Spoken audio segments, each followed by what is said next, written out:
Okay. Okay, so tell us about story. Okay.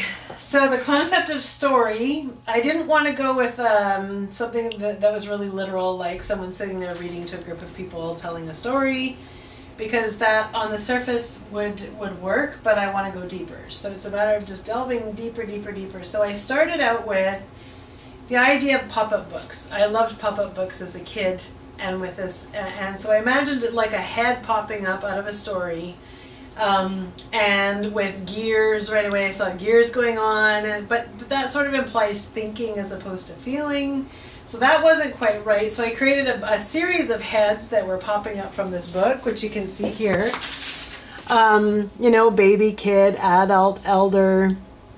But that still didn't feel quite right. And I started just painting heads. So you have... just have all these heads here, very sort of realistic, whereas some, gears, the book inside that was meant to tell the story that was going inside the person's head, some more realistic, some more cartoonish, and over at the very, very end here, ending up with something quite cartoonish. And I tried, black background. You can see here the gears and the head and then even the words I am. ...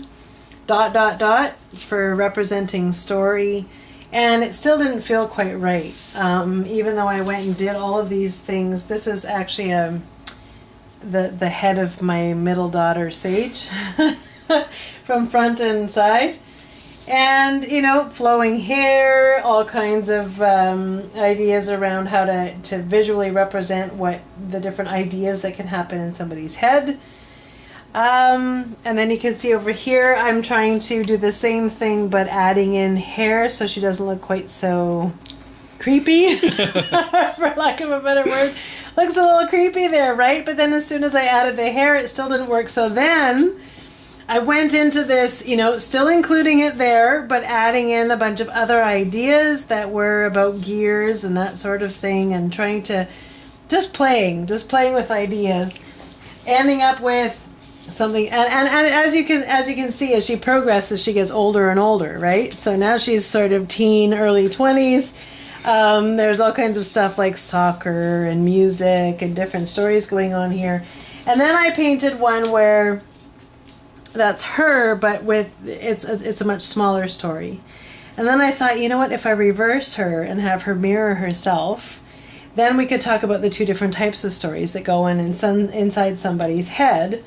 And so from these two drawings, I then created a painting where it is, you could talk about this as being identical twins. You could talk about this as being one person mirroring another, or an alternate universe, whatever you want. It's just that the story is different. So, for her, in the story in her head is, very, very different than the story here. So we have yin and yang versus Christian religion, etc., etc.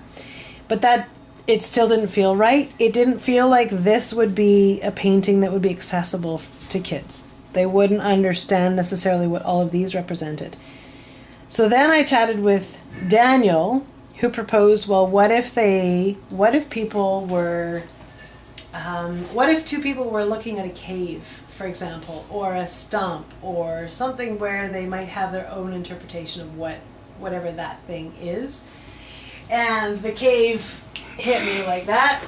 And first I drew a stump, as you can see here, and I'm just kind of figuring out what that might look like. Then I went on to, okay, here's a cave, and here's what they might be thinking. I've still got, you can see here I have the story, still kind of thinking literal, and gradually got away from literal into these two figures. I was deciding whether to go male, female, how old, etc., and the composition of it. And you can see how things sort of morph from that into that, into that, into this one, where I just drew the cave here. And then I came up with all kinds of icons that would represent what someone might be thinking when they're looking at the whole of a cave. So we have the kid's idea of a bear and the adult's idea of a bear.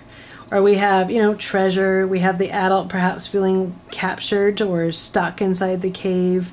We have the, various cave paintings, the artwork that could be on the walls inside. We have snakes, we have ghosts, we have monsters, we have all this stuff. And so I started to draw these in, and I wanted to create everything in a shape that would first of all be appealing to people of all ages, and second of all be very similar to the infinity symbol. So the end result is this painting here, where you can see the kid, the kid and teenager slash adult. I made it so it's not absolutely apparent, and the gender is not apparent either. And so as they're looking into this cave, the kid is getting to see, treasure and skeletons, so representing adventure. A teddy bear, but they're monsters. There's a story. There's perhaps ghosts, but maybe more treasure. And the teenager slash adult is thinking, okay, hopping down a rope, adventuring down into the cave, but there might be snakes. Oh, and there might be bears. I might get cramped, bats. Oh, but there might be wonderful artwork down there. So it's neither negative or positive. It's just somebody looking at something and interpreting and having their own personal story around whatever that thing is. So that evolution from start to finish took probably 4 days for this particular painting, but not all of them take that long. Like the Nooks and Crannies painting took 1 day, because it was just a painting where I had an image of my daughter hunkering down under an umbrella and feeling the rain, and I just put someone beside her, and that took a day. So this just shows what can happen. Story is one of our key words, and one of the most important words, and I'm really, really happy with the end result. And that this image kind of shows it is very representational of the look and feel that we're going for the entire deck. So that's it for now.